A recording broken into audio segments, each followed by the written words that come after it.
Baptist Church. Come experience the Lord for yourself. Come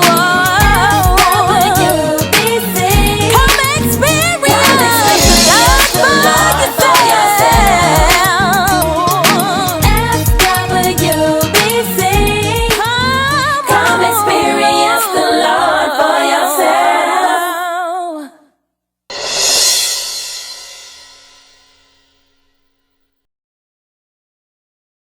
Okay, over the holidays, I ran into somebody I've always admired, and we had been on the same program, but we had never met. Les Brown. Les Brown, great motivational speaker, and I ran into him in the airport. And I saw him, and I said, man, I don't want to bother you because I know how it is, but I just want to say thank you because you made a statement in your book, Live Your Dreams, that helped change my life. And the statement was from when Les was growing up in the 5th grade. One day the teacher had left the classroom and he and his friends started acting up as 5th graders will do. And the principal happened to come down the hallway and hear all the noise. And the principal came in and just went ballistic. And according to Les Brown, the principal began to call them all kind of names outside of their name. And the principal said, you and you and you, and pointed out Les Brown and said, you are going to be held back. I'm putting you back in the 4th grade in a special ed class.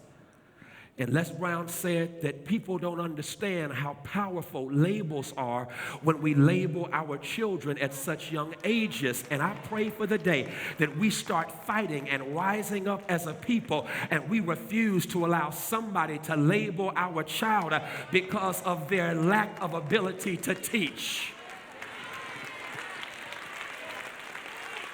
I know you didn't like that, but too many of our kids are being mislabeled because of all the categories we put them in, and then we treat them according to the categories, and then they live down to those expectations. And that's what Les says happened to him until he says he got rescued in the 10th grade by a teacher named Mr. Washington.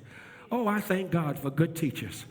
I wouldn't be where I am today had it not been some good teachers who had high expectations, some teachers who challenged me to be more than I was becoming, some good teachers like Homer Davis, John Mangrum, and others who blessed my life. And check this, Mr. Washington, one day, Les Brown said he was in love with Mr. Washington's teaching because he mentored kids. He believed in kids, and Les wasn't even in his class, but he would just go sit in the class. And finally, Mr. Washington noticed him one day and says, listen, sir, what's your name? He said, Les. He said, Les, get up right on the chalkboard what I'm about to tell you. And Les sat there and said, no, Mr. Washington, I'm not even in this class. I'm in special education. I can't do that. He said, what do you mean you can't do that? And then Les Brown said, sir, I can't do that because I am educable, mentally retarded. And when he said that, the teacher then stood up and screamed at him, who told you that? And then he made this statement that blessed my life forever.